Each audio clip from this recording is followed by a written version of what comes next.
mais da apresentação também do Thiago Carpini aí no São Paulo. Bem-vindo de volta. É isso mesmo, Mari. Thiago Carpini foi apresentado ontem aqui no São Paulo. Ele que tem uma semana de trabalho até a estreia dele, a estreia do São Paulo no Campeonato Paulista, sábado contra o Santo André, jogando em casa. Ele disse que vai aproveitar muito da base deixada pelo Dorival Júnior e aos poucos colocar as ideias de jogo dele no time do São Paulo.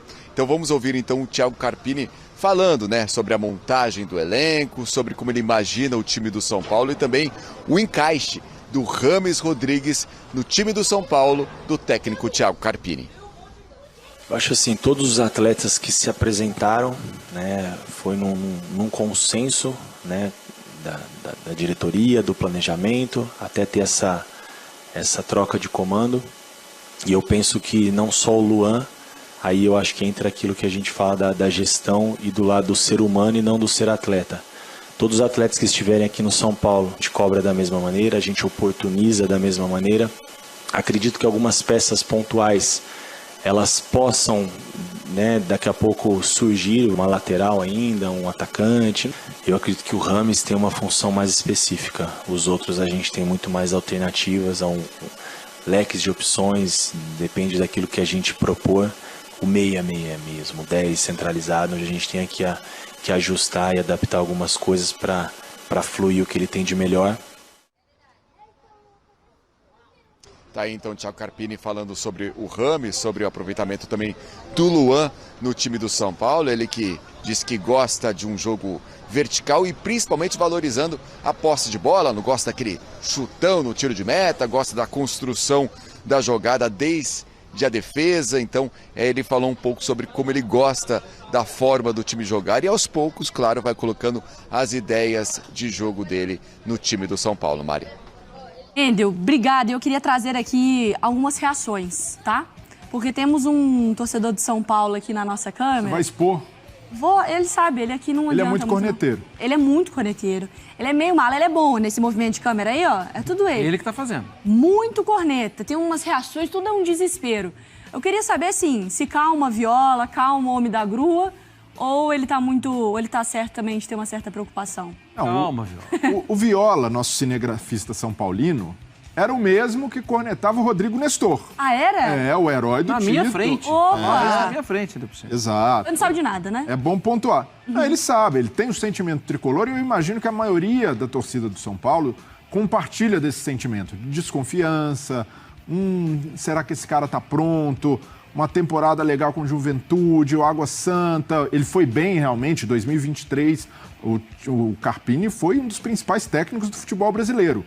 Mas é o suficiente para encarar um desafio do tamanho do São Paulo? No lugar dele, aceitaria o convite de olhos fechados. Para ele é uma baita oportunidade de carreira, aos 39 anos, São Paulo na Libertadores, um elenco bom, expectativa grande da torcida, tem de abraçar mesmo.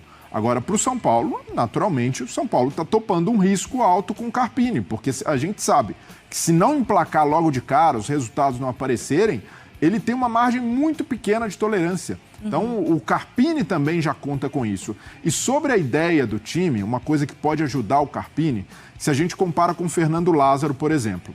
No ano passado, o Fernando Lázaro começa no Corinthians como um técnico formado em casa, um técnico jovem, uma aposta desse tipo também, e com uma ideia de jogo mais elaborada, um time mais ofensivo, e não dá certo. O Carpini, por mais que ele tenha ressaltado que ele goste também de uma saída de bola mais elaborada, mas não é aquela coisa do dinizismo, de tocar. A saída de bola dos times do Carpini costuma ser mais direta. É um jogo que envolve muita intensidade, muita dinâmica dos jogadores. É um jogo que tem parte do princípio de uma defesa forte. Então eu vejo o Carpini como uma ideia um pouco mais conservadora. E isso para um técnico jovem, num primeiro momento, pode ser algo que facilite. Poxa, conseguiu uma defesa firme, um time que toma poucos gols, a partir daí vai elaborando o repertório. Então pode ser um trunfo do Carpini a ideia de jogo nesse começo de trabalho. E a coletiva dele foi legal, né? De ter um mestre como o Muricy, cita o Tele, então mostra uma humildade também de alguém sabe a etapa que ele tá da carreira. Se você quiser falar sobre isso, Marra, mas também sobre o Rames, né? Porque existe uma expectativa de que talvez o Rames possa ser mais utilizado agora com o Carpini, mas aí ele já cita, o Rames é um jogador com esse talento mais refinado, outros jogadores eu consigo talvez mexer mais nas posições. O Rames me dá menos essa possibilidade também de jogo. Esse foi talvez o único ponto da coletiva que eu pensei assim, acho que isso foi desnecessário.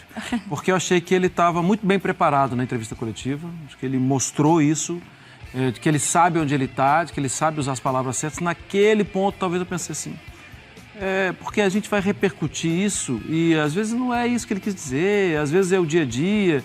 E eu estou criticando menos ele e mais a gente. E que também não é uma mentira, né? O Rames é um jogador menos adaptado. Ele é um jogador mais especial mesmo, de mais uma posição.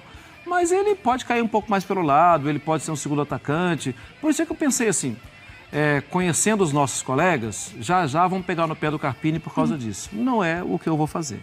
Em relação ao Carpini, rapidamente, eu fui buscar o Rolou Melão que a gente fez com ele. Podcast. Era setembro do ano passado. Rolou Melão é o podcast aqui de futebol nacional na ESPN. Eu, Gustavo Zupac, Elton Serra e Eugênio Leal falamos com ele. Ele era técnico do Juventude. A gente não sabia ainda o que ia acontecer com o Juventude. Mas os sinais eram, o Juventude vai subir. E o título do podcast é Tudo que ele toca vira ouro. Legal. Por quê? Porque ele tocou no Água Santa e deu no que deu. Ele tocou no Juventude e deu no que deu. Fez um bom trabalho no Guarani também, muita gente fala pouco, antes. Ele é muito promissor, ele é um avião, é um cara que vai, ele gosta de trabalhar, ele é bom do dia a dia e tal. O ponto não era para ser logo agora, porque saiu o Dorival e tal, mas ele, vai com ele. Né? Assim, toda a comunidade São Paulina tem que apoiar e acho que ele sabe. O sorriso dos jogadores recebendo, vai ser um momento especial na carreira dele. E nesse ponto também ele tem a humildade, eu acho que o próprio São Paulo, quando contrata, entende também, a gente espera, que é um treinador que está nesse processo de desenvolvimento, com erros e com acertos. Acho que o contexto é o que talvez coloca um holofote muito grande para ele, né? O contexto de uma paz e de repente um caos, e aí vem o Carpini para, enfim, ocupar esse cargo.